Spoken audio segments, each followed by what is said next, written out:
بسم اللہ الرحمن الرحیم۔ ایک بندہ جیسے ہی کام سے لوٹتا اپنی بیوی کو مارنا پیٹنا شروع کر دیتا تھا۔ عورت نے اپنے بھائی سے جا کر شکایت کی کہ میرے بندے کو سمجھاؤ، اسے ذرا سی حیا نہیں ہے، روز مجھ پر ہاتھ اٹھاتا ہے۔ بھائی نے بہن کی بات بہت غور سے سنی اور کہا پانی کی ایک بوتل لے کر آؤ۔ عورت بوتل لائی تو بھائی بوتل کا ڈھکن کھول کر کچھ دیر پانی کو دیکھتا رہا، کچھ پڑھتا رہا اور پانی میں پھونکتا رہا۔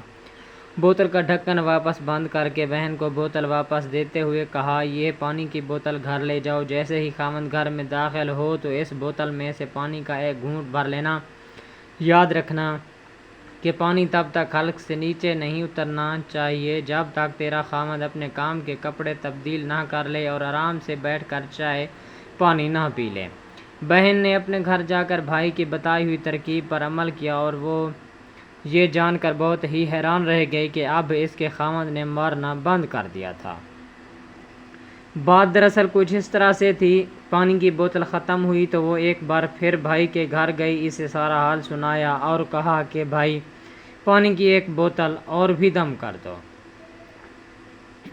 بھائی نے کہا اب تجھے پانی کی ضرورت نہیں ہے اور نہ ہی میں نے تجھے پانی پر کوئی دم کر کے دیا تھا، بس تجھے یہی بتانا مقصود تھا کہ جب تیرا خاوند شام کو کام سے تھکا ہارا گھر واپس لوٹے تو تھوڑی دیر کے لیے اپنی چونچ بند رکھ لیا کرو جب تک کہ وہ کچھ آرام اور سکون نہ کر لیا کرے۔